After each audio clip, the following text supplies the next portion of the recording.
Hi everyone, today I'm going to create a short video showing you how to use Microsoft Forms to create your own self-marking activities.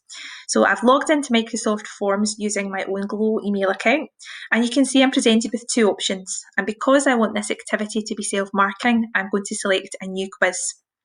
When I go into my quiz, it's got no title. Because I'm going to do a reading comprehension activity today on the Loch Ness Monster, that's what I'm going to give it as its title.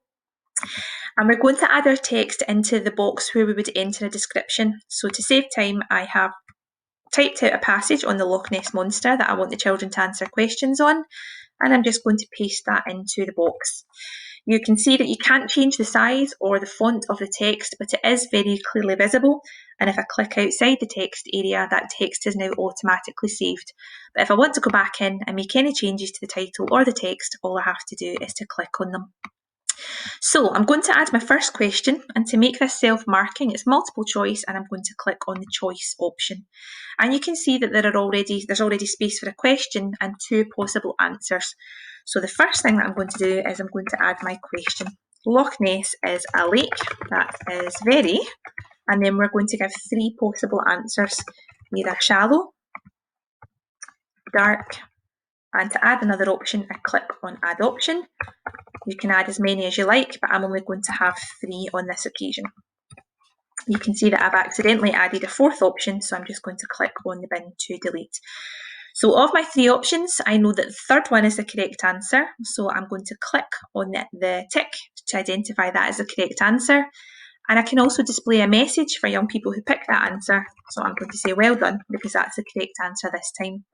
If I wanted to, for either of the incorrect options, I could ask them to try again so that they know that they have to go back and have another look at it.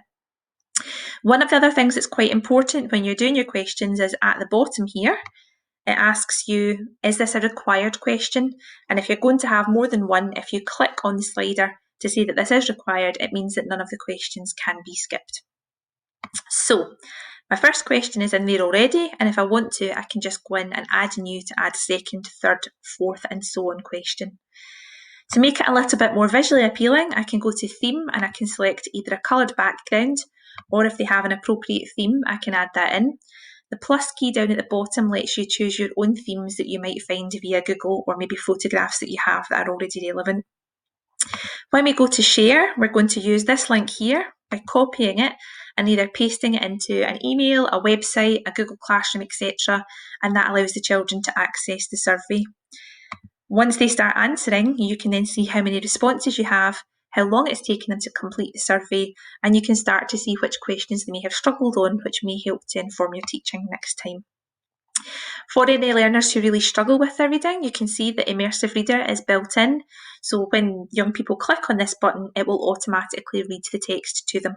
So a really helpful tool that you can use for reading comprehension, mental maths activities, and all of your activities that you create are stored in your own bank, in your own account. It's a really diverse tool with loads of different options, so have fun experimenting with it.